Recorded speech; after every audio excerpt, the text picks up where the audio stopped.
guys, welcome back to my YouTube channel. This is me, Yaya, and welcome to my first video. So, ang gagawin natin guys, ay magawa natin yung what's in my backpack. So, pinako ka-request to at gusto ko i-upload sa YouTube channel ko. So, excited na ako. So, let's continue na sa video natin. Okay, start na natin. So, ito, unahin natin yung sa itaas. So,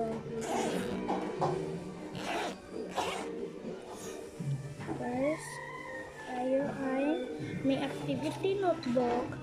Pero nakisira yung cover niya kasi nakagising. So, ito lang. Sana sila.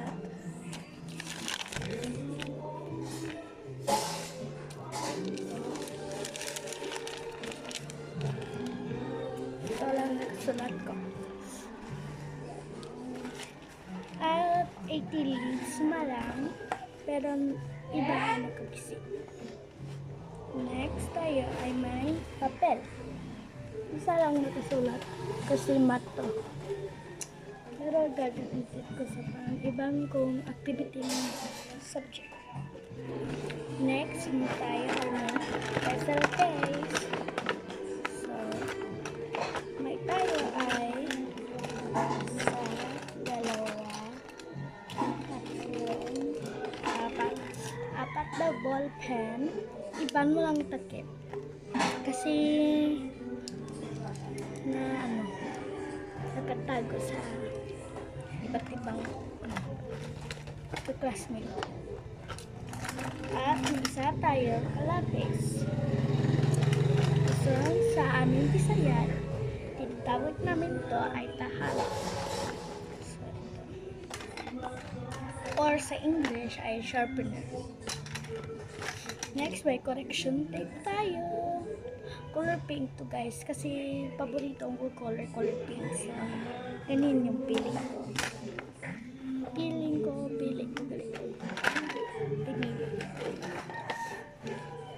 At, pag recess, naglalaro kami. Gagamitin namin yung goma. Sa amin nga Bisaya ay goma. Sa English, rubber bands. Kasi ginagamit natin ito. Na higot. May Tagalog, may Bisaya. Kasi Bisaya ko. Sa Tagalog. Char. Ito. At yung exciting part ang salas. Salas yung exciting part. Mga notebooks. So, hindi mo yan magkakaroon. Next, yung dito, wala dito zipper guys. Kasi ganyan na ito. So, tayo ay mga symbols at yung functions sa copy reading. Ito. At functions of headline and it's in headline writing. Ganyan ang kailangan ko to. Kasi importante ito guys. At ito. Importante ito guys. Inapaprint ko kay Papa mga symbols para memorize ko sa namin. Sa copy reading. Kailangan ko to eh. Next, yung mga papel, ito ay sa commitment form at yung sa English ko. So, ito yung sa commitment form ko. Ganyan guys. Yun sa ESP to guys. ESP. Edukasyon sa pagpagkatao. So, gawa namin yung commitment form sa pagtulong sa pamilya, sa kapaligiran, at sa paaralan. So, yan. Yung ikalawa, yung sa English, ay yung cause and effect. So, 5/5 ko, guys. Kasi,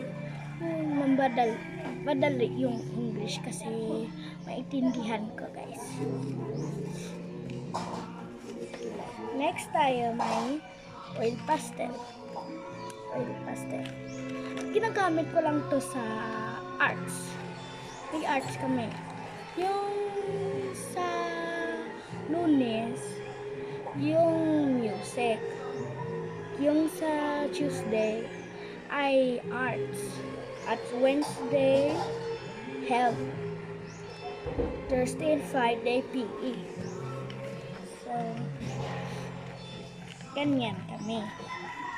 Kasi iba't ibang kung ang Monday, Tuesday na teacher sa music and arts si Ma'am Rosalie. Pero sa Wednesday, Thursday, Friday si Ma'am Emily. So, next tayo dito. Nakabukas ko na. May lengthwise tayo. Kita mo yan, guys. Sulat. Kasi ginagamit ko lang to sa pang-exam. Kasi importante ito, guys. Next, may 1/4 tayo. Kung wala kayong 1/4, bilhin nyo lang dito sa Guimaras, Murbat. At dito may nakita ka ngalan nga palhe. At yung may tindahan, may nabibigyan sila to ng binibenta ng 1/4 or bibigyan. At tayo ay may scissors. May gunting tayo, guys. At importante ito kasi kung may kami maguntingin. Pero delikado to kasi ito taliwis. At yung sa mat ko to. At 5/5 ako dito. So ito.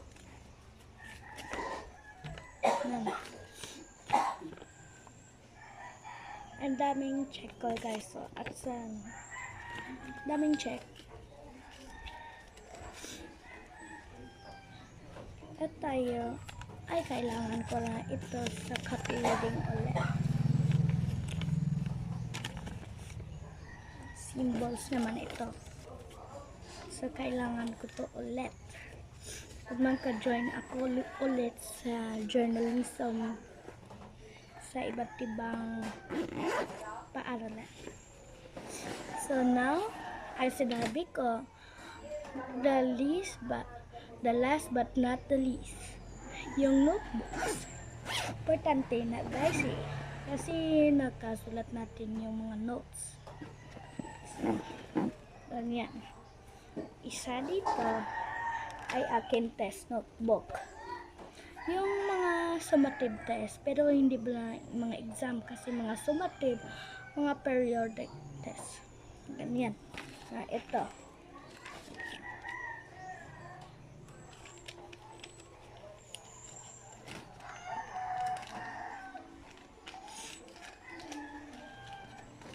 Ito.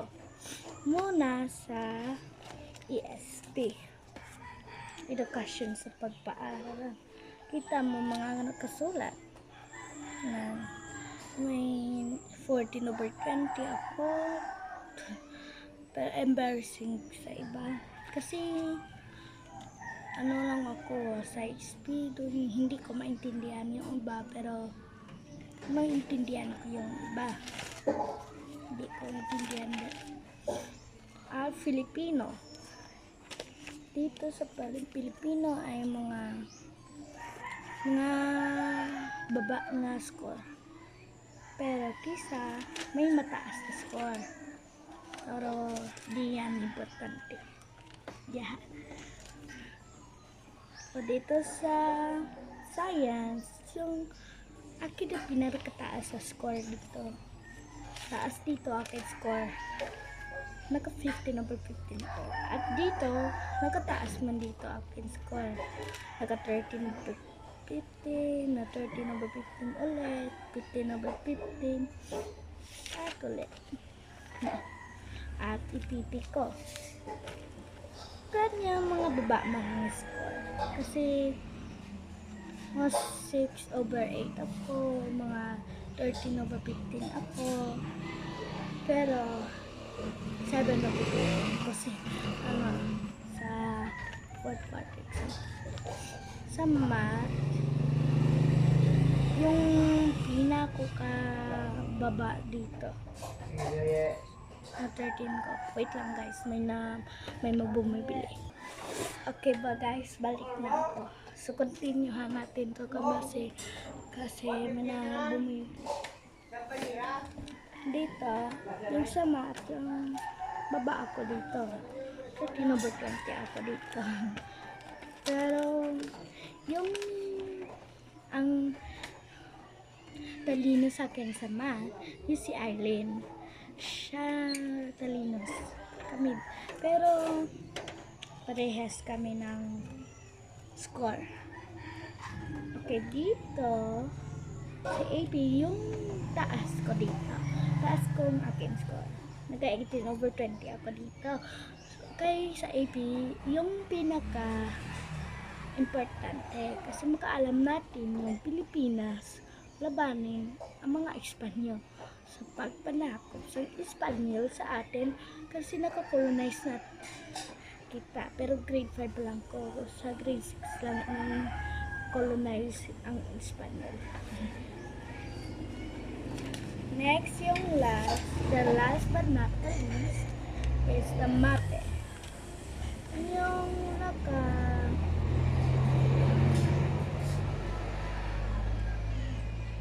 13 lang ako dito. 13/50. Alam ko dito. Talino ko dito. Char. It's a prank. Okay, dito sa Filipino, mga notes ko. Kita mo man yung notes. So, mga notes ko dito, yung first quarter.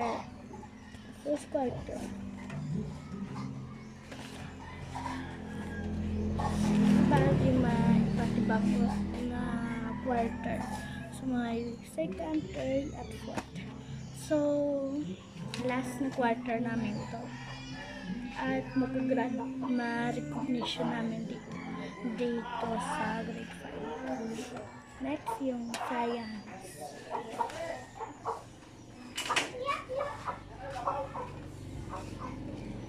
English, mate, IPP, education, sa pamananatili at pampakabuhay. Pero mali lang ang sinasabi ko kasi hindi ko alam yung sa kapi. Kasi yung math, history, or oral pan, and the last but not the least, ESP. Edukasyon sa pagpagkatao. So, kailangan namin to. Wait lang, ayusin ko lang to mga notebooks ko. Okay. So, ang ganyan lang guys. So, ganyan lang mga school supplies ko. So, that's all for today's video. And I'll see you. And I'm gonna upload the next video, which is my morning routine. So, it's tomorrow, cause tomorrow is Monday. So,